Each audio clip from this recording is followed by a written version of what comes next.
திருவண்ணாமலை அண்ணாமலையார் கோவிலில் சுவாமி தரிசனம் செய்ய 3 மணி நேரத்திற்கும் மேலாக நீண்ட வரிசையில் நின்ற பக்தர்கள்.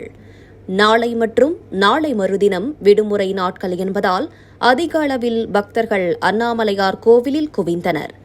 ஐப்பசி கடைசி பௌர்ணமி என்பதால் திருவண்ணாமலையில் தமிழகம் மட்டுமல்லாமல் ஆந்திரா, கர்நாடகா, கேரளா உள்ளிட்ட பல்வேறு பகுதிகளிலிருந்து லட்சக்கணக்கான பக்தர்கள் கிரிவலம் வருகின்றனர். கோவிலில் சுவாமி தரிசனம் செய்துவிட்டு செல்வது வழக்கம். இன்று காலை முதலே குறிப்பாக ஆந்திரா மற்றும் தெலங்கானா பகுதிகளிலிருந்து பல ஆயிரக்கணக்கான பக்தர்கள் ஒரே நேரத்தில் அண்ணாமலையார் கோவிலில் சுவாமி தரிசனம் செய்யக்கூடியதால் நீண்ட வரிசையில் நிற்க வேண்டிய நிலை ஏற்பட்டது.